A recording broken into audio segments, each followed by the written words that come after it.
특집 인터뷰 준비했습니다. 오늘은 박성훈 광명시장 모시고 이재명 정부와 지금 이재명 정부의 국정 운영과 관련한 이야기 나눠볼 텐데요. 과연 지방정부와 어떻게 정책적 동행을 하고 있는지, 또 주요한 정치 현안에 대해서 박성훈 시장이 단체장으로서 어떤 의견을 갖고 있는지 여러분들과 공감해 보는 거 굉장히 중요하다고 생각하고 박 시장님 모시고 얘기 나누겠습니다. 어서 오십시오. 네, 안녕하세요. 지난번에 인터뷰를 했는데 조회수가 정말 많이 나왔어요. 네. 하이라이트까지 포함하니까 한 10만 회 이상 나왔더라고요. 본방만 해도 6만 5천 회 정도 나왔는데 시장님이 보통 분이 아니시다 이렇게 지금 감사합니다. 생각하는 분들이 많습니다. 네. 혹시 전화 같은 거 좀 오셨던가요? 예, 전화 문자 많이 받았고요.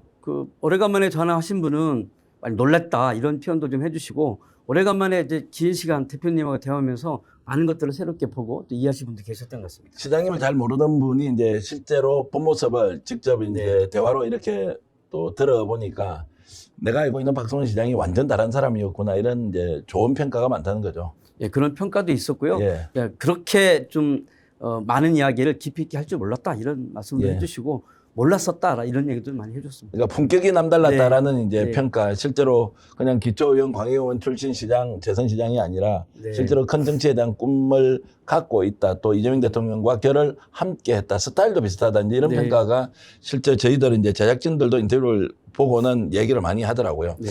정치에 나온 문제 먼저 좀 짚어보겠습니다. 이재명 네. 대통령이 조국 혁신당 조국 대표 이제 사면을 단행했습니다. 네. 어떻게 보셨습니까? 저는 이재명 대통령께서 대단한 결단을 내리셨다고 생각합니다. 여러 가지 정치공학적으로나 정치적으로 부담이 컸음에도 불구하고 윤석열 검찰 정권에서 탄압을 받았던 사람 아닙니까? 조국 대표가. 지금 그런 어려운 환경이긴 하지만 과감하게 이재명 대통령께서 이 결단을 내린 것은 저는 매우 잘했다고 생각합니다. 네. 자, 정치적 부담이라는 것이 지금 이제 시간이 지나도 생길 것이고, 네. 뭐 지금도 생긴다라고 네. 하면 그래도 기왕 땡겨서 네. 내가 그냥 책임지겠다라고 결단을 한 것을 이제 높이 평가하신다는 말씀이죠. 저도 이제 이 문제가 이슈화 될 때 예. 저도 깊이 있게 생각을 해봤거든요. 굉장히 좀 부담스러울 텐데, 그러나 향후에 또 사면할 수 있는 상황이 올 텐데 그때 하는 것보다 미리 이것을 빨리 결정하고 그런 모든 요소들을 제거하고 가는 것이 훨씬 더 낫겠다는 판단을 했는데요. 대통령께서 그런 결단을 내려주셔서 저는 오히려 이 상황을 책임지고 끌고 가는 것이 더 의미가 있겠다, 저는 그렇게 생각합니다. 박 시장께서도 이제 고민을 했다는 것, 네. 며칠 전까지도 고민을 했다는 것은 그 고민이 어떤 선택을 할까에 대한 고민입니까? 아니면 사면이라는 전제를 놓고 고민을 해서 이걸 실행할 거냐 말 것인가, 이 고민이었습니까? 후자인데요. 네. 사면을 할 것을 놓고 판단하면서 그것에 대한 걱정들을 네. 하면서 어떻게 결단을 내릴까. 사실은 결단할 때 그 전에 이미 결단하기 위해서 마음을 먹은 건데 그걸 어떻게 최종적으로 결심할까만 남아있는 거잖아요. 네. 그 결심할 때 저는 그렇게 판단했다는 거죠. 지금 이제 여론의 흐름은 어떤 것 같습니까? 일단 대통령이 이제 사면 복권을 결정했습니다. 이제 그 윤명 의원까지 포함했고 최강욱 전 의원은 뭐 사면 될 것이라고 네. 많은 사람들이 알고 있었는데 조국 대표의 사면 이후에 지금 여론의 흐름은 어떻게 가는 것 같습니까? 저는 그동안에 대통령들이 자신이 갖고 있는 고유의 권한을 가지고 이 사면 복권 문제를 다루는 거 있지 않습니까? 그렇기 때문에 이것은 대통령의 결단에 따라주는 것이 맞다라고 판단을 좀 하고 있고요. 윤미향 문제나 최강욱 문제는 좀 마찬가지라고 생각합니다. 특히 윤미향 씨 문제와 관련해서는 상당히 그 당시에도 윤미향 씨는 윤석열 정권에 굉장히 미움을 받았던 사람이지 않습니까? 마찬가지로 탄압과 조작을 당했던 부분들인데, 사실 저는 이재명 대통령만이 이 윤미향 씨 같은 부분을 오히려 거꾸로 보호할 수 있는 그런 훌륭한 결단을 내렸다고 생각합니다. 이제 윤명 의원 같은 경우에는 뭐 제가 보기에도 여론에서 아예 그냥 사라져 네. 버렸고 뉴스 가치도 없고, 또 민주당 내에서도 윤명 의원에 대해서 찬반 양론 때문에 막 갑론을박하면서 네. 부담스럽다 이런 이야기가 많이 있었는데, 대통령이 이번에 윤명 전 의원까지도 이렇게 사면 복권을 하는 걸 보고는 역시 이제 좀 이재명 대통령 리더십은 참 대단하다. 그리고 저런 분들의 어려움을 이해하고 있구나. 억울함을 결국 풀어줘야 되겠다. 이것이 이제 민심과 당심과 약간 다르다고 하더라도 적극적으로 수용하는 것은 결국 사실 그리고 원칙적 관점에서 억울하다고 하면 수용하는 이런 좀 그 리더십을 보여줬다고 이렇게 이제 얘기를 할 수 있겠습니다. 대통령으로서는 국민들이 억울한 일을 당하지 않도록 세심하게 살피는 게 굉장히 중요하고, 기득권이나 힘을 가지고 있는 사람에서 의해서 특별히 탄압받는 것은 대통령 보호하고 막아줘야 하는 거죠. 그런데 사실 이 문제와 관련해서 누구보다도 대통령께서는 잘 알고 있지 않겠습니까? 그런데 최근에 제가 이재명 대통령께서 페이스북에다가 나도 가짜 뉴스에 속았다. 유명 문제 네. 관련해서 이렇게 글을 올린 거 보고 저도 깜짝 놀랐거든요. 네. 그렇게 솔직하고 담대한 이 대통령의 결단이 향후에 그 억울한 그리고 기득권이나 어떤 힘에 의해서 권력에 의해서 억울하게 그 옥살이를 하거나 이런 문제가 생기지 않게끔 하는 그런 행정을 할 수 있는 저는 굉장히 뭐 대통령으로서 역할을 잘하고 계시다라고 생각해요. 그러니까 이제 대한민국 언론이 특정한 사안 검찰에서 흘려주는 자료를 보도할 때 보면 어떤 한 사람을 딱 죽이려고 마음먹으면 프레임에 가둬가지고 그냥 가차없이 네. 정말 매장을 지키고 있지 않습니까? 그게 이제 희생자라는 것. 대통령 표현대로 최근에서야 그것이 사실이 아닌 줄 알았다라고 하는데 이미 이제 버스는 지나가고 아무도 구제해주지 않고 그냥 이미지만 남아있으니까 저 사람 나쁜 사람이다. 이런 것들이 계속 반복됐던 것을 대통령이 나서서 지금 정리정돈하는 것이다. 이렇게 이제 볼 수 있는 거죠. 자, 그럼에도 불구하고 대통령에 대한 지지율은 약간 지금 빠지고 있거나 지금 주춤주춤합니다. 여전히 대통령의 국정 운영에 대해서 국민들이 압도적으로 지지를 좀 해주기는 어려운 것이냐 이런 질문을 드리면 어떻습니까? 저는 대통령의 지지율은 앞으로 계속 올랐다 내렸다 올랐다 내렸다 할 거라고 봅니다. 그렇게 가는 것이 정상이라고 보는 거고요. 하나하나의 정책을 수행하고 집행할 때마다 국민들은 판단하고 선택하는 거 있지 않습니까? 그렇기 때문에 항상 국민적 시각을 바라보고 진행하는 것이기도 하지만 역사가 좀 더 올바른 방향으로 가기 위한 대통령의 용단 이런 것도 굉장히 중요한 문제라고 보고 있고요. 현재 대통령께서는 무엇보다 국민의 생명과 안전을 가장 우선시하고 있기 때문에 산업재해와 최근에 이제 뭐 여러 가지 그 자연재해 등과 관련해서 적극적으로 현장에 발로 뛰지 않습니까? 그런 모습들을 또 끊임없이 보여주면서 국민과 함께 한다면 또 저는 지지율이 오를 수 있는 기회는 얼마든지 올 수 있다고 봅니다. 알겠습니다. 지금 이제 집권 3개월 지금 이제 들어가고 있는데 전반적으로 우리 조계는 막 흥분도 하고 너무 좋다, 잘한다 이제 이렇게 얘기를 하고 박수를 많이 보냈습니다. 이제 이것도 좀 익숙해졌습니다. 지금은 한 3개월 정도 이제 지금 지나고 6월 3일 날 이제 대선을 했고 6월 4일 날 취임을 하지 않습니까? 그러면 지금 8월 4일이니까 2개월 한 열흘 정도 지난 이제 이 상황을 전체적으로 평가하면 어떻습니까? 저는 지금 국민들이 가장 원하는 것은 빛의 혁명의 완수라고 생각을 하거든요. 그래서 현재 이 내란 세력을 완전히 척결하는 부분들이 우선적으로 중요한데 그 부분에 있어서 현재 특검들을 현재 진행을 좀 해나가고 있고 그다음에 그 인수위가 없는 상황에서도 미국과의 그 협상 과정에서도 밀리지 않고 진행하고 있고 또 좀 전에 말씀드린 것처럼 국민의 생명과 안전을 우선으로 한 국정 운영들을 해나가고 있는 이런 부분들이 좀 있기 때문에 저는 지금의 흐름 속에서 이재명 대통령께서 가고 있는 이 흐름들을 잘 이끌어가면 충분히 국민이 함께할 수 있다고 생각하고 또한 국정교획위원회에서 이제 향후에 이제 그 대한민국을 어떻게 만들어갈 것인지에 대한 그 발표를 하게 되면 그 내용 속에서 함께 협력해서 나갈 수 있다고 생각하고요.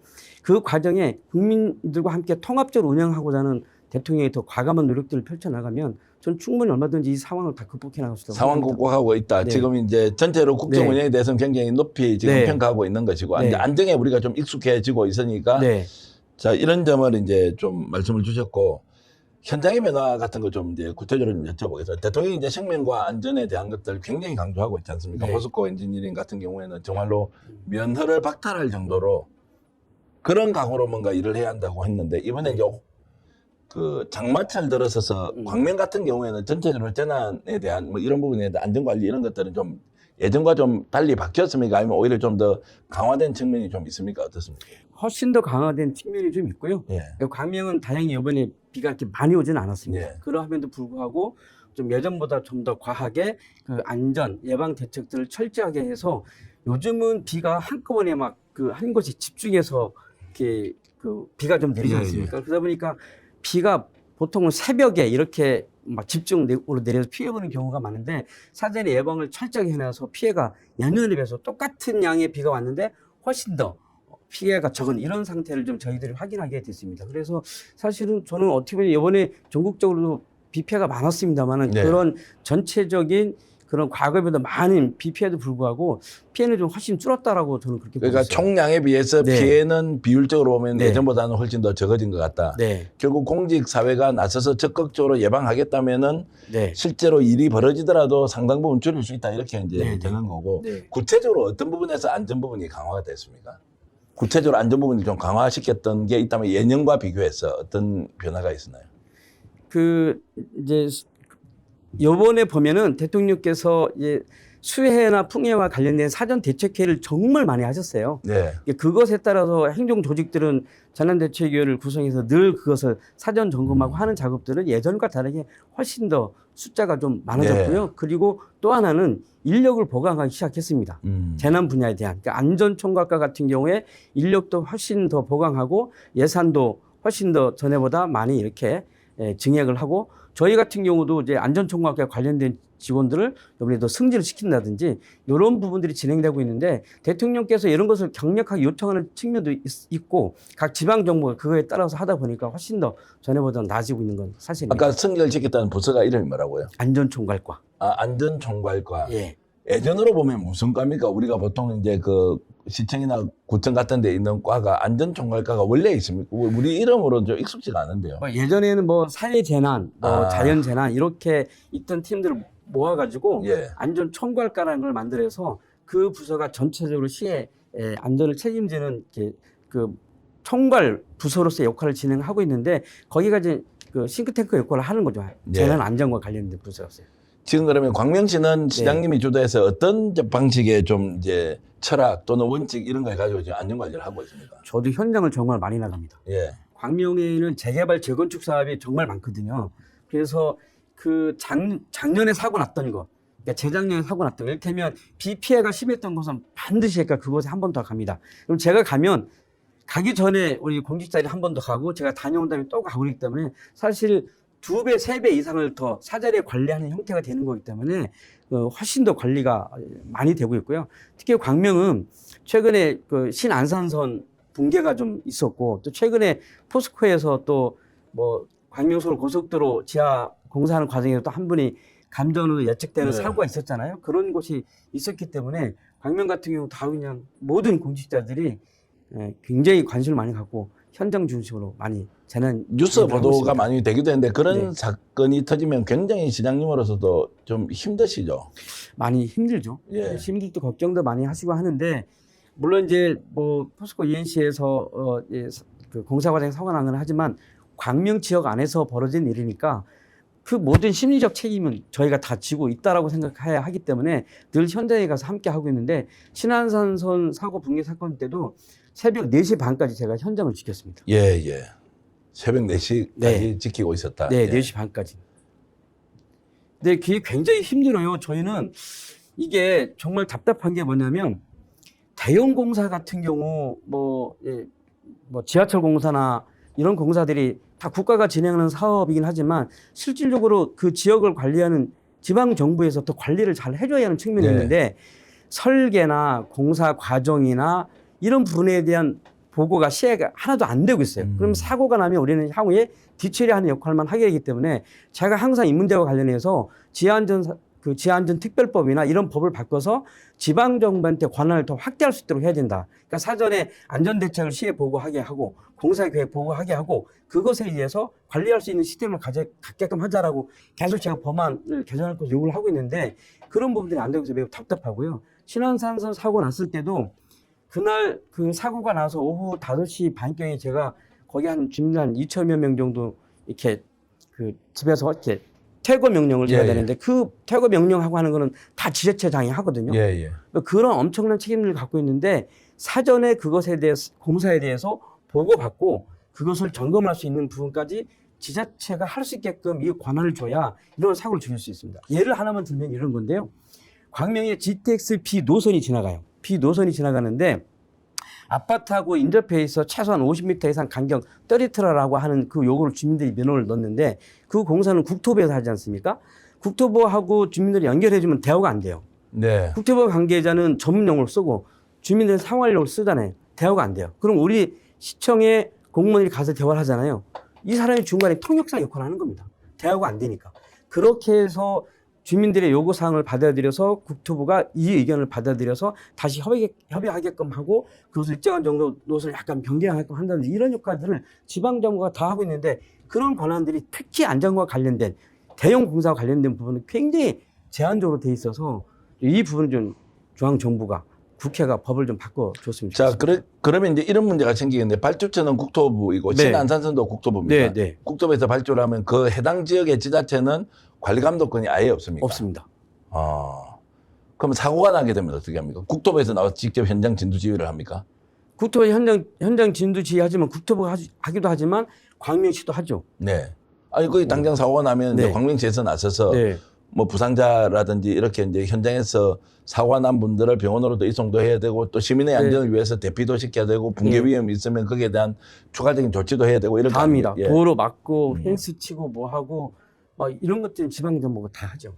근데 그걸 지방정부에서 좀 관할을 하자면 결국 이거는 이제 효율과 관련된 문제로 바로 이제 또 문제 제기가 되는 겁니까? 예를 들어서 국토부로부터 통제를 받는데 지방정부로부터 또 통제를 받으면 이중 삼중의 통제가 아니냐라고 이제 이렇게 좀 반발을 할 수도 있다 이런 생각이 드는데 어떻습니까? 그렇다 하더라도 해야죠. 네. 그렇다 하더라도 시민 안전이 우선이기 때문에 해야 되는 거고 지방정부가 훨씬 잘한다 이겁니다. 네. 현장을 누구보다 잘 알고 있기 때문에 지방정부가 잘할 수가 있고 이재명 대통령께서도 성남시장하고 경기도지사 할 때 이 문제를 몇 차례 언급을 하셨어요. 예, 그러면 지금 이제 제도화하는 과정은 지금 밟고 있습니까? 어떻습니까? 지금 이제 법 개정을 좀 요청을 했고요. 예. 조만간에 9월달에 국토위에 국회의원님들하고 토론을 좀 준비하고 있습니다. 그 내용은 어떤 겁니까? 이제 지하안전 특별법 같은 걸 개정하는 거죠. 거기에 지자체장한테 대형 공사와 관련돼서 그 사전에 점검할 수 있도록 충분히 정보를 공유하고 지방 정부가 관여할 수 있도록 하는 그런 법안을 거기다 넣을 수 그러니까 있도록 저희들이 지금까지 잘못 알고 있었던 거는 그냥 네. 특정 지역에서 사고가 나면 그 지자체가 관리 잘못해서 사고가 났다라고 생각했는데 그렇지 않습니다. 말씀 들어보면 네. 그것도 네. 발주처에 따라서 각기 다르기 때문에 지자체가 책임질 수 있는 것은 지자체가 발주한 것의 경우에는 책임지지만 네. 그렇지 않은 경우는 현실적으로 통제가 불가능하기 때문에 네. 사고가 난 것이 곧 그 지역의 자치단체장의 책임이다 이렇게 바로 연결시키기는 좀 어렵겠네요. 그렇죠. 네. 그 말씀은 이제 법을 바꾸게 되면 그 관리에 대한 책임도 지자체장이 있으니까 훨씬 더 안전 문제는 좀 더 해결된다 이렇게 볼 수 있는 네. 것이고요. 지자체가 권한이 그래도 좀 많이 이관이 됐다고 얘기를 하지 않습니까? 예전에 중앙정부가 가지고 있는 권한을 자치단체로 많이 내려보냈다고 하지만 이런 것조차 잘 안 돼 있으면 그게 혹시 중앙정부에서는 그게 특권이 됩니까? 이렇게 가지고 있는 권한이 특권입니까? 특권이 되죠. 어떻게 특권입니까? 일단 그 권한을 더 갖고 있는 거잖아요. 그 네. 모든 공사가 다 돈과 관련된 거잖아요. 그 예산을 갖고 책임지고 하는 거고 지방 정부에서 하게 되면 그 만약에 대형 공사를 하더라도 지방 정부한테 보고해야 될 의무들이 있어요. 네. 예를 들자면 이런 겁니다. 신안산성 공사할 때 지하 그 유출수가 330톤 이상이 유출이 되면 지방 정부한테 그걸 보고하게 돼 있어요. 안 합니다. 안 하면은 거기에 과태료를 부과하게 돼 있는데 과태료 일부만 내고 마는 거예요. 그러면 거기서 생기는 그런 지하 유출수가 그 이상 나가는 건 어떻게 할 거냐. 국토부 국토의 자료에서 나왔는데 1160톤인가 나온 적도 있거든요. 그러면 그것도 어떻게 버리냐. 그 물은. 네. 그것도 다 비용인데 비용 처리 안 하는 거죠.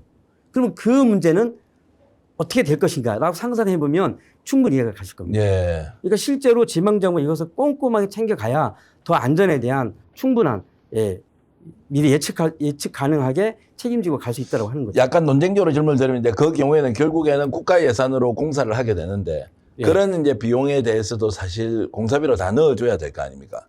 예를 들어서요, 신안산선 공사를 하는데 예. 거기가 이제 꽤 많은 예산이 들어가는데 예. 광명시가 부담하는 비용이 510억입니다. 예, 예. 510억 예산을 거기다 부담해서 하고 있는데 예. 광명시장으로는 그 공사 아. 진행되는 거에서 하나도 보고 못 받는 거죠. 국가가 운영하는 거다라고 하는 거 보니까 그게 지금 뭐냐면 국토부 산하의 철도공단 그리고 철도공단에서 또 받아가지고 시행사가 또 하고 있어요. 예. 그 시행사가 어디나 넥스트레인이라고 예. 하는 시행사가 하면서 그 관련된 포스코와 다른 회사들이 하고 있는데 이게 사실은 우리 시하고는 아무런 관계가 없죠. 네. 그런 상황도 이제 여러분들 보시다시피 우리가 알고 있는 상식과 이제 상당히 동떨어져 있는 이제 현실이다 이런 생각이 이제 들고요. 그 이재명 대통령이 이렇게 이제 생명과 안전을 중시하는 문화를 만들고 반드시 사고를 절대적으로 줄여야 한다 이렇게 이제 강조를 하고 있는데 실제로 이게 성과로 이어질 수 있겠습니까? 어떻습니까? 지금 전반적인 흐름을 보면. 저는 이제 성과가 있을 거라고 보고요. 이제 문제는 뭐냐면 이런 거라고 보여요. 그러니까 대통령께서 이번에 이제 산업재해가 반복적으로 일어나는 것에 대한 처벌을 강조하셨잖아요. 네. 물론 처벌도 중요하지만 처벌과 함께 사전 예방할 수 있는 시스템을 더 강화하는 게 좀 필요하다고 봅니다. 이 두 개를 다 해야 사실상 기업들이 그것에 대해서 좀 대응을 잘 할 수 있다고 생각을 하고요. 문제는 뭐냐면 기업들이 성장 중심으로 이런 이 공사 관리 감독을 하기 때문에 문제가 생기는 거거든요. 좀 약간 더디고 느리더라도 국민의 생명과 안전을 우선으로 하면서 성장해 나갈 수 있는 이 흐름들을 만들어가는 새로운 전환을 해 나가면 저는 충분히 가능하다고 생각합니다. 가능하다라고 하는 것은 이제 지금 대통령의 의지만으로 되는 게 아니지 않습니까? 기업들의 변화가 필요한 거죠. 기업들은 어떤 변화를 구체적으로 해야 됩니까? 그러니까 기업들이 이제 그 소위 말해서 생산성만 높이기 위한 이런 형태의 그동안에 이제 뭐 산업 정책이나 노동 정책에서 좀 더 안전 위주로 한 이 정책으로 자체적으로 자구책을 내놓고 정부의 어떤 그 제도와 정책으로 보완해 나가는 형태로 이제 그 부분에서 가능합니다. 제가 질문을 드리면 이게 이제 비용이 증가되는 것은 불가피하지 않습니까? 네. 거기 안전은 어쨌든 이게 투자라는 개념으로 들어가는 순간 그렇죠. 투자 비용이 있는 거고 안전은 지금 소홀해도 된다라고 아무도 생각하지 않지만 안전사고는 계속 생기지 않습니까? 그거는 예산을 적게 쓰기 위해서 입찰을 붙이고 입찰이면 최저가를 해야 되고 뭐 굳이 최저가가 아니면 적정 입찰도 이렇게 범위를 정해놓고 정해주니까 거기에서는 이윤을 남겨하는 기업 쪽에서는 아무래도 안전관리 비용을 적게 쓸 수밖에 없는 그 구조 위에서 발주가 이루어진다라고 이제 했을 때 결국 예산을 더 쓰더라도 국가 예산을 더 투입하더라도 안전과 관련된 것은 확보해야 한다라고 하는 데는 이제 동의를 하시는 거죠. 비용이 늘어나는 도 괜찮습니까? 비용이 늘어나도 그렇게 해야죠. 왜냐하면 저희는 정치하는 사람들 있지 않습니까? 정치하는 사람들은 국민의 생명을 가장 우선적인 가치를 두고 모든 제도를 만들어야 된다고 생각해요. 그것을 못 해왔기 때문에 그 소위 말하는 이제 이 경제 성장에만 집중하다 보니까 너무나 많은 사고를 그동안 벌여온 거죠. 그리고 이 부분들은 새롭게 바뀌어야 되는 우리나라가 뭐 세계적으로 이 부분에 굉장히 약하지 않습니까? 그래서 저는 이제 이재명 정부에서 생명과 안전을 이렇게 강조하는 부분에서 우리도 좀 감내해야 될 것은 생명과 안전 중시하자. 기업에서 당연히 그것은 책임져야 한다라고 하지만 다른 한편으로는 자 우리가 비용이 좀 더 들더라도 이것은 지불해야 한다. 그 비용은 그럼 어디로부터 나오느냐. 결국 국민들의 세금으로부터 충당해야 되지 않습니까? 국가가 발주하는 사업의 경우에는 이런 것들도 이제 자연스럽게 이어져야 오히려 우리가 질타하고 촉구하고 호소하는 그 현장의 안전도 좀 확보되지 않느냐라고 하는데 늘 나라에 가면 돈이 없다 이렇게 하지 않습니까? 늘 돈이 없지 않습니까? 나라는 부족하고 그래서 국제 발행도 할 수도 없고 아껴 써야 되고 하는 이제 이것의 부조화를 어떻게 이제 해소하느냐라는 문제는 좀 논쟁적으로 계속 가져가야 될 것 같습니다. 논쟁적으로 계속 가지고 가는데요. 저는 이제 국회의원들이 그런 부분에 대한 세부적인 아주 디테일한 그 제도를 잘 만드는 게 굉장히 중요하다고 봐요. 시장님 지금 이재명 정부 들어서고 나서 몇 달 해보니까 그 이전 정부보다는 훨씬 더 좀 이 에너지가 좀 솟구치고 그러니까 열정이나 이런 의지가 더 강해지고 있습니까? 당연히 그렇죠. 왜냐하면 지금 이제 새로운 정부가 추진하고자 하는 정책의 방향이나 흐름을 잘 읽어야 거기에 맞춰서 지방 정부도 성장해 나가는 거거든요. 그것을 방향을 잘못 맞추면 엉뚱한 방향으로 가면 지방 정부를 안 도와줄 거 아닙니까? 그래서 당연히 중앙정부의 정책의 큰 방향과 흐름을 잘 이해하고 저희 광명시가 또는 다른 지방정부가 함께 협력해서 갈 수 있는 구조화 시설을 만들어서 예산을 투자하고 하는 건 좀 굉장히 필요하다고 보거든요. 그러니까 사실은 지금 저희들 때는 굉장히 신이 나는 거죠. 그래서 국정기획위원회에서 각 분과별로 여러 가지 정책들을 준비할 때 우리 광명시도 그거와 관련된 여러 가지 한 10여 개의 정책들을 준비해서 다 전달했거든요. 그래서 이런 부분들을 반영해달라. 이를테면 기본사회 정책과 관련된 것, 또 광명의 아라네 공연장을 유치하는 등과 관련된 이런 사업들을 제안하고 함께하는 부분에서는 굉장히 신이 나죠. 근데 과거 정부에서는 뭐든지 다 못하겠어요, 사실은.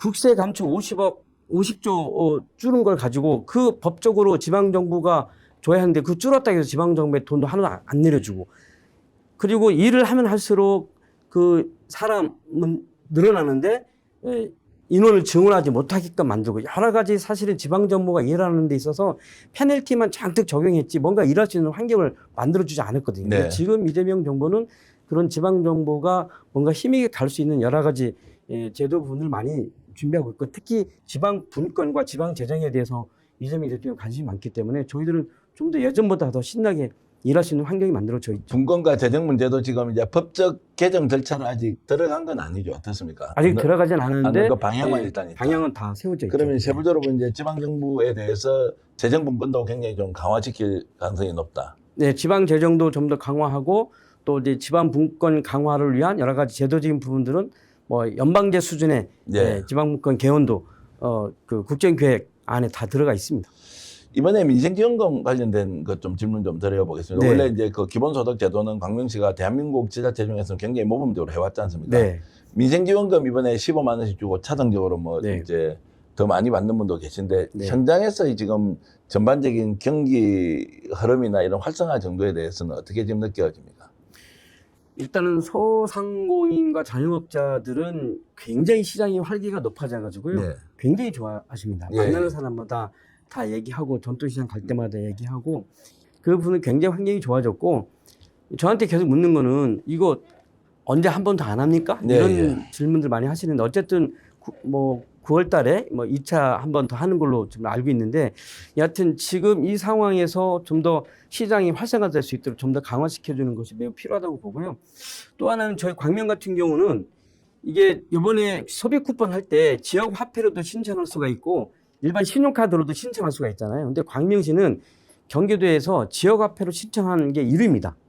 53%가 지역 화폐로 신청했어요. 그러니까 이게 무슨 의미냐면 지역 화폐로 신청을 하게 되면 광명 지역의 소상공인 자영업자들 예. 거기에서 쓸 수 있어요. 근데 신용카드로 하면 어디서나 쓸 수 있는 건데 제가 이 현상을 좀 보니까 광명시가 1월 달에 민생안전지원금 10만 원씩 해서 이렇게 하다 보니까 지역화폐를 다 가입을 해야 되잖아요. 시민들이. 예, 예, 예. 그러다 보니까 실제로 지역화폐를 만든 시민들이 많다 보니까 지역화폐를 신청한 게 1위로 가장 높고요. 네. 그리고 지금 소비 쿠폰 신청률도 96%로 경기도에서 1위입니다.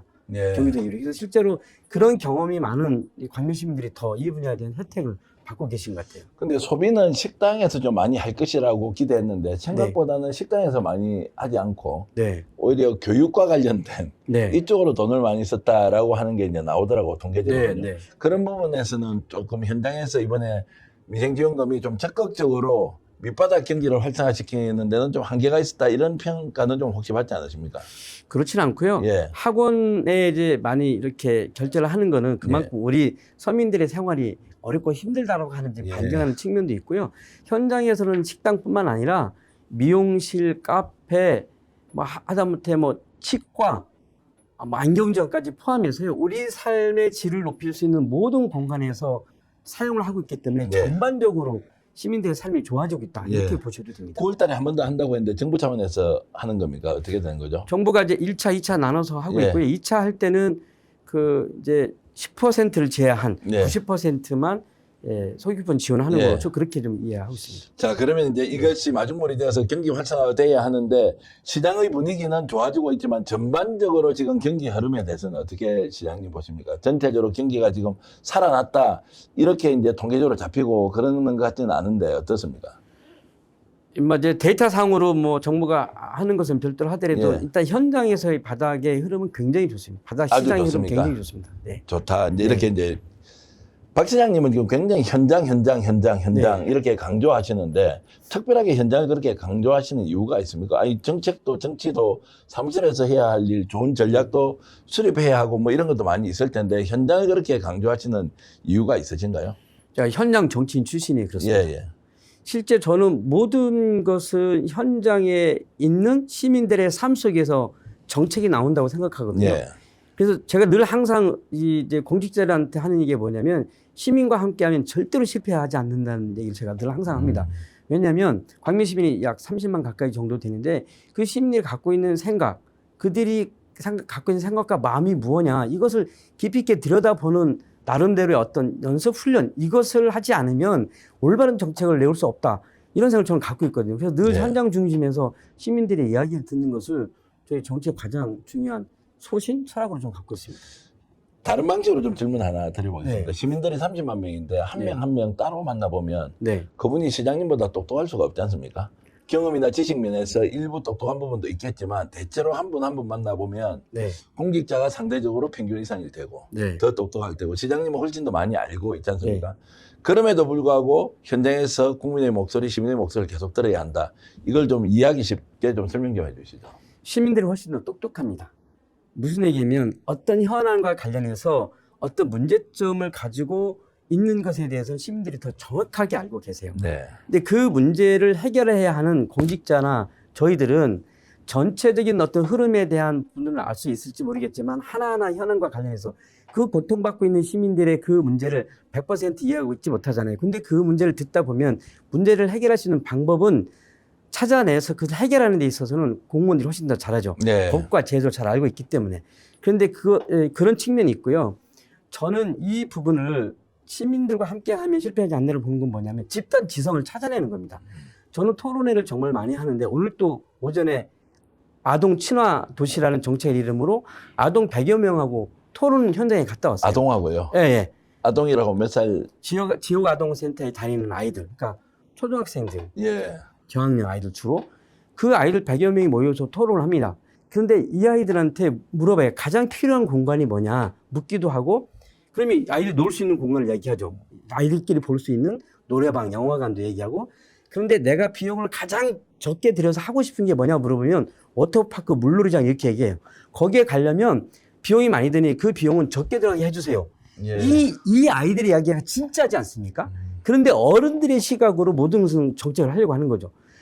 제가 아이들의 놀이터를 만들 때는 절대로 어른들의 시각으로, 공무원의 시각으로 못하게 합니다. 아이들을 불러서 그 아이들한테 그 가장 필요한 게 뭔지를 물어보게 하고, 그 다음에 부모들을 불러요. 불러서 안전과 관련된 의견을 줘라. 이렇게 해서 그것이 설계가 돼야 아이들한테 가장 좋은 네. 놀이터가 생기지 않습니까? 그런 관점으로의 현장 정치가 필요하다는 거고, 그 과정에서의 그들의 집단 지성을 끌어내는 힘, 그 힘이 진짜 정책이고, 진짜 정책이란 생각을 갖고 있는 오늘 거죠. 100명 어린이들하고 몇 네. 시간 동안 그러면 한 1시간 정도는 합니까? 저는 이제 여기 오느라고 1시간 동안 예. 못했고요. 10시부터 12시까지 하는데 그 예. 중간에 토론 시간에 들어가서 예. 진행한 상황을 좀 테이블별로 예, 예. 지켜보고 네. 의견도 몇 개 물어보고 그리고 이제 아이들한테 몇 가지 뭐 이야기하고 그러면 그런 이제 일종의 타운홀 미팅 같은 걸 어린이들도 대상으로 네. 함께 시에서 주관해서 한다. 예. 그러면 그 이제 정책의 결과는 어떻게 이제 지금 반영이 됩니까? 어떤 정책으로 만들어지고 그 요구들이 어떻게 반영됩니까? 절차를 짧게 설명드리면요. 주민 참여 예산 정책을 반영을 하는데 아동 친화위원회가 100명이고요. 청소년위원회가 100명입니다. 그리고 노인위원회가 50명, 여성위원회가 50명, 청년위원회가 50명 이렇게 있습니다. 이 계층별로 그 위원회에서 계속 토론을 통해 가지고 정책을 결정을 합니다. 그 정책을 결정한 걸 가지고 저희가 9월달 올해 9월에 하는데 9월 달에 500명이 모입니다. 500명 원탁 토론회에서 각 위원회에서 결정한 사안들인데 이것을 순위를 결정해 주십시오. 라고 해서 그분들이 설명 다 듣고 순위를 결정해 주는 것을 내년도 사업에 반영을 합니다. 그렇게 반영하고 그렇게 일부로 끝나고 나서 2부에는 올해는 무슨 주제로 하냐면 기본사회 정책에 관련해서 1시간 반 토론을 해요. 그래서 그것에서 결정된 것을 내년도 사업에 반영하는 그 투툴의 형식으로 저희가 진행해서 그렇게 전체 시민들의 의견을 모아내는 작업들을 진행합니다. 매년. 그게 지금 조금 전에 말씀하셨던 게 주민참여 예산제. 주민참여 예산제인데 예. 이 제도를 도입하고 있는 자치단체가 많이 있습니까? 주민참여 예산제는 제도적으로 할 수가 있는데 네. 그것을 운영하는 그 운영의 방식은 각 지자체별로 다 다릅니다. 예. 저희도 처음에는 제가 시장대에 오니까 주민참여위원회가 몇십 명 이렇게 위원회에 있는 걸로 1년에 한두 번 회의하는 걸로 만들더라고요. 그래서 예, 그렇게 예. 안 하고 제가 그거를 한 해 한 해 가면서 다 넓혔습니다. 그래서 그렇게 되려면 계층별로 뭐 의견을 다 듣게 되는 거죠. 이게 기본사회 정책에 대한 이제 그 예산 반영은 규모는 어느 정도 됩니까? 요런 이제 아까 지금 우선순위를 이제 이렇게 해서 다 들어보고 정할 거 아닙니까? 이것은 이제 계층별로 들은 거고 예. 올해 이제 9월달 하려고 하는 것 중에 하나는 기본사회 정책과 관련해서 예. 토론을 하려고 합니다. 500명 이렇게 예. 모집해서 거기에서 우리 시의 내년도 기본사회 정책을 뭘 했으면 좋겠냐 이것을 토론해서 거기 결정을 하려고 해요. 근데 1차로 하나 결정해 놓은 건 있어요. 예. 그건 뭐냐면 전국을 상대로 해서 공모를 했거든요. 전국 이제 국민들 상대로 강민시가 기본사회 정책에 대한 공모를 했는데 116개가 들어왔어요. 예. 그 중에서 심사위원들하고 심사를 해서 8개를 정했어요. 8개를 정했는데 첫 번째 거는 뭐냐면 하나만 설명을 드리면 우리가 책을 사잖아요. 그러니까 광민 시민들이 책을 더 많이 볼 수 있게끔 하기 위해서 책을 사면 책값의 10%를 지역화폐로 돌려드리는 그것으로 이제 정했습니다. 1번은. 예. 지금 8가지 정한 것을 다시 시민들한테 물을 거고요. 그리고 그 외에 또 기본소득 정책으로 했으면 하는 것을 토론을 통해서 나오면 그것을 또 설계하는 과정을 또 거쳐 나갈 겁니다. 광명시 예산이 1년에 1조 2천억 정도. 연말 결산으로 보면 1조 한 5천억 정도 됩니다. 자, 그중에 책값의 10%를 지원하는 거는 돈이 얼마쯤 예산이 책정됩니까? 그건 아직 이제 집행하지 않았고. 대체로 한 몇 억 정도 수준입니까? 아니 10억 이상 됩니까? 책값의 10%를 준다면. 그것도 예산이 한도가 있을 거 아닙니까? 책을 사는데 무제한적으로 줄 수는 그렇게 없어요. 안 되고요. 예. 그렇게 안 되고 이게 시민들이 책을 사면 이게 어디에다 이제 등록을 하겠죠. 예, 예. 그걸 이제 신청을 하면 거기에서 이제 지역화폐가 나가는 예, 거지 않습니까? 형태이기 때문에 그건 나중에 진행을 해봐야 하는 거고요. 아, 제가 이제 이 질문을 좀 구체적으로 드리는 이유는 시청자 여러분들도 이제 직접 민주주의가 어느 정도 지금 지자체 그리고 이렇게 좀 개척자 정신을 가지고 정말로 국민주권 정부의 현장 행정을 하느냐에 대한 이야기였던 것 같아서 질문을 좀 더 드리는 것인데 결국에는 우리 동네에 있는 중요한 문제를 아동 문제가 우선이냐, 청소년 문제가 우선이냐, 노인 문제가 우선이냐, 여성 문제가 우선이냐라는 걸 놓고 다 그냥 시민들이 나와서 토론해 주세요. 네. 그리고 여러분들이 결정을 해 주세요. 네. 이번에는 그러면 우리 동네 아이들을 위해서 놀이터를 고치는 게 더 중요한지 노인들을 위해서 경로당을 만드는 것이 중요한지 네. 아니면 시민들을 위해서 도서관을 좀 더 정비하는 것이 중요한지를 네. 행정기관의 장과 공무원들이 정하는 것이 아니라 주민들이 직접 나와서 의견을 네. 모아주시오. 네. 이렇게 하면 싸움도 덜 날 거 아닙니까? 어디 가면 예전에는 로비해가지고 야 우리 동네 이거 필요한데 그렇죠. 네. 이것만 해달라라고 했던 그 때문에 논란이 많았는데 이거는 아예 이제 공개적으로 아동, 청소년, 노인, 청년, 여성과 관련된 이슈를 가지고 이제 위원회를 실질적으로 운영을 하면 네. 정말로 주민들이 결정한 것 내 것이 좀 있다가 반영되더라도 네. 시간이 네. 그래도 충분히 이번에는 그러면 노인 문제를 중심으로 하자, 네. 아동 문제를 중심으로 하자라고 하는 것이 굉장히 우리가 이제 그 이상적으로 또는 모범적으로 우리가 만들어가야 되는 지방 분권의 본모습 아니냐 뭐 이런 이야기를 제가 좀 네. 드리고 싶은 네. 거죠. 대단하시네요. 작년에는 저희가 500 원택 토론에서 네. 2가지 주제를 했어요. 노인 정책하고 그리고 이제 출생 정책을 가지고 네. 했어요. 근데 출생 정책을 이제 2가지 주제로 하다 보니 이 신혼부부가 많이 오셨어요. 네. 신청을. 그래서 그분들이 이제 여러 가지 의견도 내놓고 노인분도 내놨는데 노인분들이 많이 다 내놓은 의견 중에서 1등한 게 뭐냐면 간병인이 있어요. 간병인. 아, 예. 그러니까 간병인에 대한 좀 이렇게 지원하는 이런 정책을 해달라. 그러니까 실제로 해보면 가장 우리한테 필요한 것이 뭐냐라고 하는 그분들 이야기를 듣는 게 굉장히 좋다라고 하는 거고요. 그리고 또 하나는 작년에 그렇게 신혼부부가 오셔서 토론에 참여했는데 이분들이 돌아가가지고 엄청 자랑을 하는 거예요. 내가 가서 이런 제안을 했는데 이게 반영이 됐다라고도 얘기를 하고요. 실제로 이 토론에 참여하면서 많은 시민들이 내가 낸 정책이 반영이 돼서 이 자신감 가지고 계속 얘기를 하시는 거예요. 그래서 그분들이 홍보맨입니다. 네. 그리고 그래서 저희가 500 원택 토론을 할 때 그 2번째 해는 토론에 나온 의견을 모아가지고 100억을 예산을 담았어요. 네. 청년위원회에서 또 나오는 의견 중에 50억 예산을 담고 제가 딱딱 정해줍니다. 청년위원회한테는 여러분들 의견을 제가 50억까지는 시정이 반영할 때는 네. 의견을 해서 주세요 하면은 뼈차리를 통해서 그걸 만들어냅니다. 그렇게 하면 그 안에 집단지성이 형성되어지기 때문에 되게 오히려 그게 편해요 나중에. 예. 아까 말씀하신 대로 몇 사람 만나서 막 이렇게 하면 이렇게 누구를 위한 거냐, 특정인을 위한 거냐 이런 오해를 막을 수 있기 때문에 전체 집단 지성을 통해서 정책을 만들어내면 시민들이 만든 정책이니까 다 좋아하시죠. 그걸 하자고 하면 공무원들은 피곤하고 힘들 거 아니에요. 기획자들 머리 좋은 사람이 딱딱딱 정리해서 하면 더 나을 수도 있는데 이거 일일이 왜냐하면 그 타운홀 미팅이라는 게 네. 이상적으로 보면 굉장히 좋을 것 같지만 네. 그게 실제로 운영하다 보면 거기에서도 얼마나 많은 논쟁, 논란 그다음에 뭐 이런 갈등들이 또 생길 수밖에 없는 구조도 있을 거 아니에요. 처음엔 그래서 많이 힘들어 했는데요. 지금은 익숙해져 가지고 이게 더 편하답니다. 아, 오히려 이게 더 편하다. 주민들이 네. 결정한 걸 그대로 존중하고 네, 이제 네. 하면 되니까. 근데 이런 내용들이 전국 지자체에서 지금 활성화는 좀 돼 있습니까? 어떻게 잘 모르십니까? 아니면 실제로 여러 군데서 하는데 좀 광명시가 좀 독특하게 더 잘한다 이런 것입니까? 여러 군데서 잘하는데 예. 광명시가 아주 잘한다고 그렇죠. 생각하고 있습니다. 네. 제가 이제 이 말씀을 듣고 네. 특히 이제 주민자치와 관련된 부분은 네. 여러 경로를 통해서 일반인보다는 제가 좀 이제 그 정보가 좀 더 있어서 질문을 네. 드리는데 이 정도로 세분화해서 하고 있다면 주민들은 좋아할 수밖에 없겠는데요. 네, 좋아하십니다. 네. 실제로 그 성과도 좀 생겼습니까? 예를 들어 저출생 문제와 관련돼서 좀 광명에 젊은 사람이 유입이 좀 더 된다거나 또는 노인 간병제도 같은 것도 예산 좀 편성해서 좀 하셨습니까? 그 성과가 혹시 설명해 주실 만한 게 있나요? 그 예를 들면 이제 그 우리 아이를 낳으면요 첫돌 축하금을 줍니다. 네. 첫돌 축하금을 주고요. 얼마 줍니까? 50만 원 줍니다. 50만 원. 네. 그것도 엄청나게 큰 돈인데. 네, 100만 원 주려고 예산이 없어서 50만 원 했는데 50만 원도 어마어마한 네, 돈인데. 100만 원 드리려고 합니다. 그러니까 출생 축하금은 당연히 주고요. 출생 축하금 우리 시도 주고 정부도 주고. 예, 예. 네, 첫돌 축하금 저희가 주고 있고요. 그리고 이제 초등학교 입학하면 입학 축하금, 중학교, 고등학교 입학 축하금 줍니다. 아니, 그 금액으로 좀 얘기해 주십시오. 이게 뭐 어디 축의금이나 이런 걸 내면 돈이 얼마인지 중요하지. 네, 이게 초등학교 입학 축하금은 10만 원, 중학교는 20만 원, 고등학교 30만 원 제가 예, 그렇게 예. 좀 기억하고 있습니다. 예, 예. 뭐 그런 정책들을 이제 기본사회 정책으로 이제 이렇게 진행을 좀 한다든지 또 하여튼 이런 정책 굉장히 많이 있어요. 노인 정책 관련해서는 이 경민실의 노인들이 굉장히 좋아하는데 예를 들자면 노인 무상교통 버스비를 드려요. 1년에 16만 원씩. 그래서 4,4,16.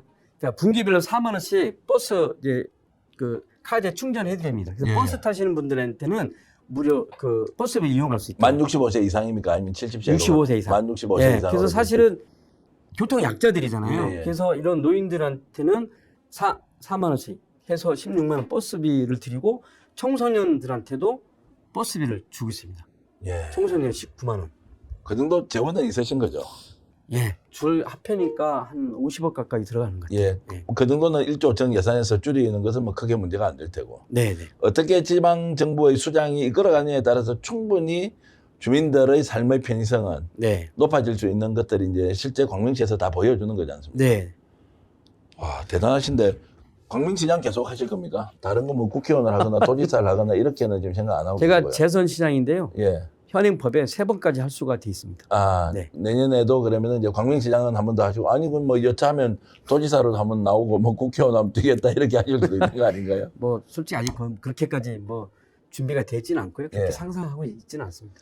그렇게 이제 그 주민자치 또는 지방분권 이걸 또 실행을 하는 이제 중요한 정책 결정에 주민들의 적극적인 참여 이렇게 유도하고 이러면 네. 재밌습니까? 보람도 많이 느낍니까? 개인한테 뭐 특별하게 이익되는 거는 한 번 더 시장할 수 있다는 게 뭐 제일 큰 것이기도 하지만. 네.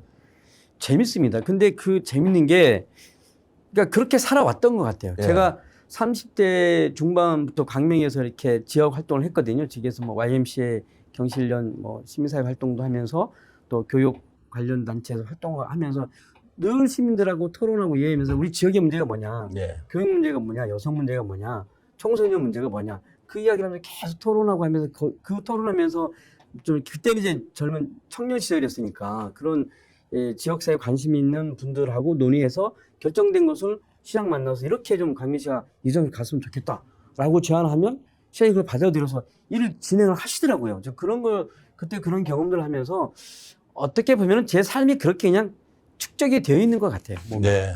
뭐 다르게 표현하면 나는 타고난 사람이다 뭐 이렇게 지금 스스로 홍보하시는 네, 네, 건데 네. 그 지금까지 정치 활동하시면서 네. 어느 순간에 누군가가 당신은 시장감이야, 네. 광명시장 예. 해라고 최초에 제안했던 사람 누군지 기억나십니까? 없었습니다. 없었습니까? 예. 그럼 시장감은 아니었다 또는 그가 기초의원부터 출발하셨고 그 전에는 정확하게 말씀드리면 한양대학교를 나와서 한양대 네. 총학생에서 활동을 하시고 네. 직장생활을 하시다가 네. 광명에서 이제 광명시장의 비서실장을 하셨고 네. 그 뒤에 이제 시민운동가로 이렇게 활동하신 거 맞습니까? 이제 광명시장 비서장 하기 전에 예. 지역에서 이제 시민운동을 했습니다. 예, 예. 그리고 광명시 평생학센터 사무국장직을 맡아서 이제 지역의 교육 관련된 일을 했어요. 시민들의 평생교육 이런 일들을 쭉 하면서 시민사회 활동을 했는데 그게 몇 년도입니까? 그렇게 하고 있을 때가 99년도부터 예. 2002년도였는데 제가 그렇게 활동을 하다가 보니까 무슨 생각이 들었냐면 저는 제가 정치할 생각을 한 번도 해본 적이 없었어요. 예. 그런데 어느 순간 지역사회를 바꾸려면 정치를 해야 되겠네 이런 생각이 든 겁니다. 이재명 대통령께서 성남 의료원 예, 예. 만들려고 막 시민운동 하다가 성남시 의회에서 그게 부결돼가지고 어느 날 결심을 하셨다는 예, 거잖아요. 예, 그래서 예. 내가 반드시 성남시장 돼서 이걸 만들어야 되겠다고 결심했는데 그때 저도 광명시장을 결심했어야 되는데 광명시의원을 하겠다고 결심한 거죠. 광명시의원을 하겠다. 예, 왜냐면 이런저런 이제 지역사회를 바꾸고 가기 위해서 막 여러 가지 정책을 만들어서 제안을 했는데 이 의회에서 부결을 시키는 거예요, 자꾸. 네. 그래서 제가 젊은 친구들하고 같이 얘기하면서 야, 우리가 지역사회를 바꾸려면 의회부터 바꿔야 되겠다. 그러니까 왜 의회를 점령하자. 예, 이 예. 표현이 맞는지 모르겠지만 예, 예. 시민들이 이런 생각을 가지고 몇 사람이 모여서 출마하기로 결심하고 시작을 했는데 그게 출마 몇 년도입니까? 2002년도. 2002년도. 근데 공천을 못 받았어요. 예. 네, 그래서 출마했는데 경선했는데 3표로 떨어져가지고 예. 출마 못하고 예. 그 당시 이제 백재현 광명시장께서 같이 일하자라고 해서 광명시장 비서실장 하다가 이제 그 뒤에 이제 시의원 출마하고 도의원 출마하고 시장까지 출마해서 여기까지 온 거죠. 자, 그러면 2002년도에 처음으로 출마하고 실패했을 때가 몇 네. 살입니까? 2002년도 같으면 30대 중반 정도 네. 됐을 때 이제 시작을 하셨고 중후반 때까지. 비서실장으로 들어가셔서 네, 네. 그 당시에 비서실장 들어가신 것도 나이에 비해서는 굉장히 젊었을 38이었던 것 같은데. 그러니까 네. 젊어서 들어가신 건데 네. 그러고 나서 그러면 2006년도에 이제 지원을 하시는 겁니까? 2004년도에 보궐선거가 있었어요. 아, 보궐선거 네, 때. 보궐선거에 나가서 당선돼가지고 2년짜리 시연을 했는데 그 다음에 2006년도 선거가 그 박근혜 그 대표 그 예. 무슨 사건이 있었지 않습니까? 그래서 면도칼 사건에서 그때 민주당이 모든 선거에서 다 떨어질 예. 때, 그래서 저도 그때 떨어졌습니다. 예. 그럼 2006년도부터 2010년도까지는 의정 그때 활동을 이제 하고 야인으로 또 생활하다가 다시 운동가로 돌아갔습니다. 네, 그랬다가 2010년도에 경기 도의원으로 당선돼서 지금까지 쭉 오고 있습니다. 기초의원 그러면 2년 정도 하신 2년밖에 못 2년 했습니다. 하고 이제 네. 광의원으로 가셨고 예. 제가 다시 질문을 드리겠습니다. 그래서 어느 시점에 누가 당신은 시장감이야라고 하면서 시장 출마를 추천했습니다.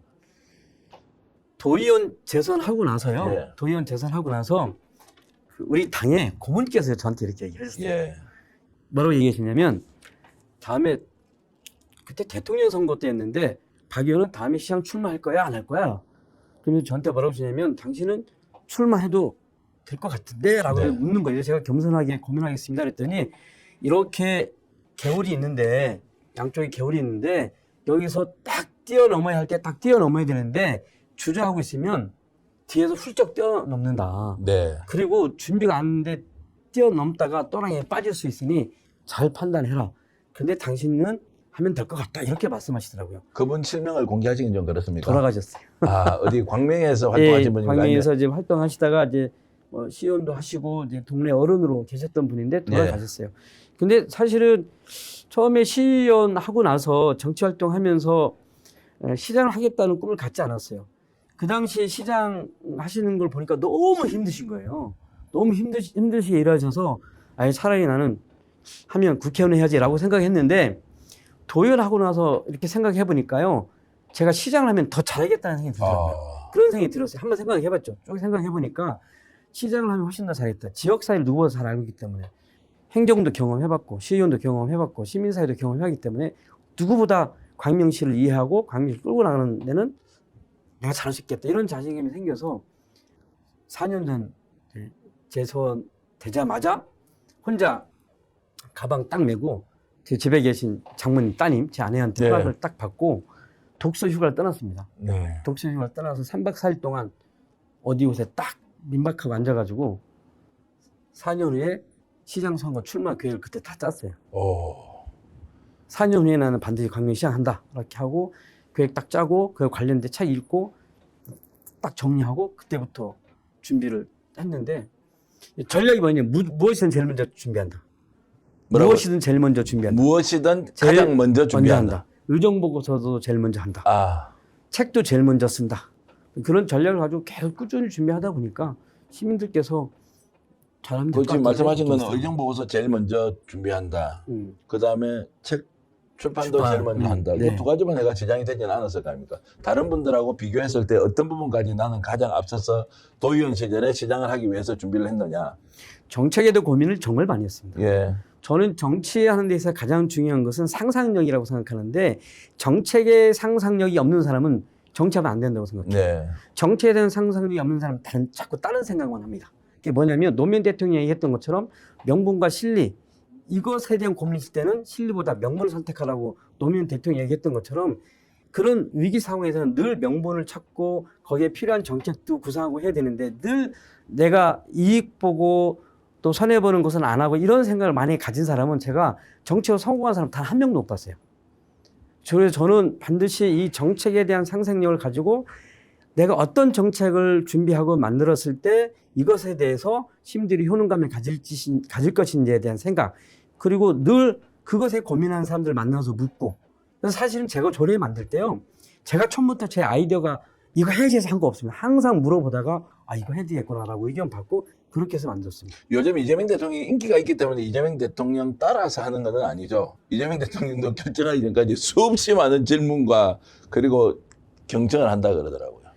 근데 그게 훌륭한 정치 지도자들은요, 마음속에 어떤 생각을 갖고 있다 하더라도 그것을 내 판단이 옳은지 그른지에 대한 확인을 하기 위해서는 계속 확인하고 물을 수밖에 없습니다. 네. 그 돌다리를 거쳐서 가지고 가시는 분이기 때문에 그런 성공적 리더십을 보여준다고 생각합니다. 그리고 네. 또 하나는 저는 이재명 대통령이 이 판단력이나 이런 것들이 굉장히 한 단계 좀 남들보다 빠르다고 생각하거든요. 어떤 문제에 대한 판단을 좀 더 앞서서 하고 먼저 선택하고 뭐 이렇게 밀고 나가는 그 힘이 굉장히 강하고, 결정한 것은 추진 있게 밀고 나가고, 이 부분들은 충분한 학습과 충분한 고민이 있었기 때문에 그것이 가능하거든요. 그렇게 하지 않고 그냥 어설프한 거는 하다가 이거 아닌가 보네 하고 포기해버리게 되면 그때부터 정치인으로서 행정하는 사람, 특히 신뢰를 잃어버리면 안 되기 때문에 그렇게 하면 안 되죠. 야, 오늘 말씀 나누면서 뒤로 갈수록 더 재밌는 인터뷰 참 여러분 제가 오늘 광명시장님 이렇게 뵈면서 결정적인 순간에 바뀌었다. 그 결정적 순간이 뭐냐.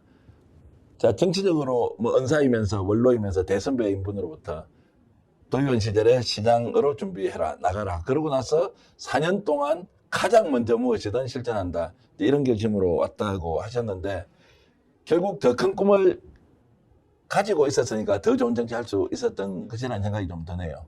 광명시장이 본인에게 100% 만족할 만한 위치인지 아닌지 저는 잘 모르겠습니다. 내년에 경기도지사로 나오겠다는 분들도 여러 분 계시고 저도 개인적으로 아는 분도 계시고 그분은 아마 출마하면 당선이 될 것 같은데 어찌됐든 꿈을 크게 가져서 그것을 가장 먼저 실천하면은 이루어질 수 있다라는 교훈을 여러분들께 좀 전해드리는 시간 아닌가 이렇게 싶은데 대단하십니다. 이렇게 살아도 사모님은 되게 좋아하십니까? 별로 안 좋아하세요. 그렇습니까? 왜냐면 제가 이제 그 선거에서 떨어진 경험이 있기 때문에 네. 사실은 처음에 출마할 때도 사실은 제 아내는 동의하지 않았어요. 예. 그래서 제가 출마할 때 아내한테 이렇게 얘기했죠. 나 혼자 전국에 한번 시간을 좀 5일 동안 다녀온 다음에 출마 여부를 얘기하겠다고 얘기하면서 사실은 전국에 다니면서 노동 현장에 투신했던 친구, 선배, 가장 어려운 환경에서 일하고 있는 친구 찾아가서 만났어요. 그들 만나고 그 부산, 울산에서 그 힘든 상황에서 노동 그 야학하는 이 친구를 보면서 결심을 했죠. 저랑 같이 학생운동 했던 친구인데 네. 그 친구는 중간에 그만두고 노동운동 하러 갔던 친구인데 이제 뭐 예전에 그 뭐죠 그 해고당해가지고 이제 노동 야학을 하고 있더라고요. 예, 예. 근데 그 딸이 있었는데 제 아이하고 똑같았어요. 초등학교 음. 아주 어린 아이였는데 코를 막 이렇게 흘리면서 그 아이를 데리고 왔더라고요. 저녁에 저 만나러. 근데 그 부부가 같이 그 노동 야학하면서 애를 키우는 모습들을 보면서 이 동지들이 이렇게 고생하고 있는데 내가 이 동네 정치 하겠다고 결심하는데 이렇게 주저해서야 되겠냐. 예. 이렇게 맘먹고 아내한테 얘기하고 그리고 처음에 출마 결심 얘기했죠. 그러고 나서 당선이 돼서 했는데 그 다음 이년에 선거 떨어지고 났는데 아내가 6개월쯤 지난 후에 소주 사달라고 해서 소주 한잔 하는데 네. 싹 세 잔째 마시더니 저한테 정치 안 하면 안 되겠네요. 그래서 왜 그러냐고 그랬더니 그 당신 옆에 내정이 너무 힘들다는 거예요. 네. 그러면서 뭐라고 하냐면 선거운동 할 때 항상 같이 하잖아요. 근데 아내는 무슨 운동복 그 당시 안 입었었는데 뒤에서 지나가면서 욕하는 사람들 듣고 이러면서 이게 본인이 그걸 감내기 힘들었나 봐요. 그래서 일단은 우니까 어떻게 해요? 달래기 위해서 정치 안 하겠다고. 네. 그렇게 얘기를 하고 사실 안 하려고 했었는데 노무현 대통령 돌아가시고 나서 제가 결심을 다시 했죠. 불꽃처럼 20년 동안 정치개혁을 살다가 이렇게 돌아가신 분이 있는데 시연 한번 하고 나서 이 힘들라고 어렵다고 또 접으려고 했던 재산이 너무 부끄러운 거예요. 그래서 제가 아내한테 다시 이야기했어요. 하면서 내가 다시 하려고 하는데 당신이 만료도 할 것 같다라고 했더니 뭐라고 하니 이분이 당신 눈빛 보니까 내가 만료도 할 것 같아요 라고 하면서 더 이상 안 말릴 테니 앞으로는 떨어지지 마라. 그대로 제가 안 떨어지게 한 전략을 정말 잘 세웁니다. 참 이런 이제 여러 가지 가정사까지 들어보면 정치인의 인생이 여러분 그냥 우리는 평가하기는 쉽지만 실제 그 내용을 들어보면 얼마나 많은 이제 우여곡절, 산전수전, 육해공무년 다 겪는 일인가 이런 걸 다시 한 번 더 느끼고요. 참 유능한 시장님과 인터뷰를 하고 있어서 저는 기분이 좋습니다. 감사하기도 하고요. 네. 이런 이제 분들이 많아야 대한민국이 훨씬 더 좋아진다라는 생각 여러분들도 함께 해줬으면 좋겠습니다. 제가 2010년부터 정치평론하면서 한 15년 정도 지났는데 이재명 대통령을 보면서 이렇게 유능한 정치인을 또는 대통령을 본 적이 있나? 대통령이라는 분은 몇 분이 안 계시니까 정치인 중에서 이렇게 역량 있는 분을 본 적이 있느냐? 와, 그렇게 이제 제가 생각을 하고 있습니다. 어떤 분한테 제가 이재명 대통령이 너무 잘한다고 이렇게 평가를 하니까 너 특정 정치인에 대해서 저렇게 칭찬 일색으로 하면 부담스럽지 않느냐라고 누가 질문을 하더라고요. 그래서 제가 이렇게 대답했죠. 실제로 너무 잘한다. 실제로 너무 유능하다. 이런 대통령 우리 역사에 만나는 것이 우리에게 어쩌면 행운일지도 모른다라는 제가 얘기를 했거든요. 똑같이 박성원 시장님께도 광명 시민들이 박성원 시장을 지금 만나는 것이 행복이고 이것이 정말로 중요한 역사적 전환기에 저 사람과 인연을 맺는 것만 해도 소중하다라고 느낌을 주는 광명 시장이 되어주시기 바라겠습니다. 네, 감사합니다. 제가 지금까지 뭐 시장으로서 도인으로서 하면서 느끼는 게 뭐냐면 하나의 정책이 시민의 생명을 살리기도 하고 주기도 한다는 게 제 생각입니다. 그리고 그 정책을 통해서 변화하는 시민을 저는 수없이 봤습니다. 그래서 정말 정치하는 사람들은 정책을 어떻게 생산해낼 거냐, 그리고 누구를 위한 정책을 생산해낼 거냐, 무엇을 위한 정책을 생산할 거냐 굉장히 중요하다라고 저는 생각하고요. 그래서 광명 씨가 탄소 중립 정책에 대해 그렇게 강조하고 있는 이유는 다음 세대들이 해야 할 것들을 지금 우리가 준비해주지 않으면 아무도 안 하거든요. 그래서 저는 이게 당장 눈에 보이지 않는 사업이긴 하지만 계속 만들어놨는데 이 과정에서 변화되는 심리를 정말 많이 봅니다. 정치가 갖고 있는 효능감이 굉장히 크고 어떤 정책을 생산해내느냐에 대해서 그 정치인을 바라보면 그 정치인의 미래가 보일 거라고 저는 생각해요. 하여튼 이런 말씀을 다음에 좀 이렇게 강의 형식이나 이런 방식으로 한번 시청자 여러분들께 광명시가 하고 있는 이런 주요 정책에 대해서 이것이 우리 시민의 삶과 어떻게 연결이 되는지도 한번 기회가 있으면 꼭 듣도록 해드리고 시간 가는 줄 모르고 막 달려왔습니다. 벌써 1시간이 됐는데 시청자 여러분들께 예의는 아닌 것 같습니다. 오늘 인터뷰 여기서 모두 마치고요. 여러분들의 삶에 조금이라도 유익하고 그리고 보탬이 되는 인터뷰였으면 좋겠다 이 말씀을 드리겠습니다. 저희들 광고하고 있는 툭불 한우 불고기가 요즘 인기 있고 많이 나가는데 필요하신 분들 꼭 주문해 주시고요. 한우 뭉태기도 있고 한우 육회도 있습니다. 그리고 2050 탄소중립도시 광명시 열심히 달려가고 있는 모습 계속 지켜봐 주시면 고맙겠습니다. 오늘 시장님 이렇게 나와주셔서 감사합니다. 네, 감사합니다. 함께 인사드리면서 오늘 방송 모두 마치겠습니다. 여러분 안녕히 계십시오. 고맙습니다. 감사합니다. 툭불 한우 불고기인데요. 야 400g 한 팩, 두 팩, 세 팩 판매하고 있는데요. 와 맛있습니다. 부드럽습니다. 역시 품질 좋은데요. 저와 함께 드셔보시지 않겠습니까? 입니다. 툭불 한우 불고기 21,000원, 38,000원, 53,000원 바로 주문하십시오. 이익과 품질이 함께 배달됩니다. 스픽스몰 공동 구매. 대한민국 고추장의 명인 정선자 선생이 만들었습니다. 뿌리 고수가 따로 없습니다. 볶음, 비빔밥, 쌈밥, 구이, 볶음에 찌개까지 100% 국내산 쇠고기에 더덕까지 들어간 약고추장이고요. 설탕의 향미 증진제, 인공색소가 첨가되지 않아서 깔끔하고 건강한 맛이 너무나 다릅니다. 와 좋은데요. 그런데 가격 아니겠습니까? 홈쇼핑에서 39,900원인데요. 250g짜리 5통을 우리가 29,900원에 택배에 포함해서 드립니다. 와 진짜 단독 특가입니다. 명인의 손맛으로 밥상을 바꾸세요. 자신있다 비교하라 스픽스몰 화이팅! 와 가격 좋아. 때마다 바꾸면 밥상이 달라집니다. 대한민국 전통식품 명인 이성희 선생의 만능 맛된장. 홈쇼핑 완판 제품 지금 스픽스에 떴습니다. 스픽스 구독자 여러분들을 위해서 어렵게 갖고 왔습니다. 무침, 비빔, 찌개, 국, 소스, 볶음까지 이거 하나면 요리 고수가 될 수 있습니다. 시장이나 마트 어디에서도 못 삽니다. 스픽스에서만 가능한 이 가격 홈쇼핑 39,900원인데요. 우리 얼마에 팝니까? 지금 스픽스에서는 택배비 포함해서 공동구매가 29,900원입니다. 530g 2통, 300g 3통 총 5통입니다. 자신있다 비교하라 스픽스몰 화이팅! 드시고 있는 게 뭡니까? 와 한우 뭉태기 그리고 육회인데요. 어떻게 이렇게 맛있습니까? 당일 도축한 제품 여러분께 보내드리고 있는데 가격 29,900원에 총 400g 대단한데요. 와, 쉽게 먹을 수 있다는 여러분 행운 아니겠습니까? 저 믿고 한번 드셔보십시오. 완전 맛이 짱입니다. 자, 직접 먹어보겠습니다. 네. 자, 어떻습니까? 우와, 육회 그리고 뭉티기. 우와, 자신있다 비교하라 스픽스몰. 오늘 방송 어떠셨습니까? 마음에 들었다면 구독, 좋아요로 스픽스를 응원해 주십시오. 여러분들의 구독, 좋아요는 가장 큰 힘이 됩니다. 스픽스 구독, 좋아요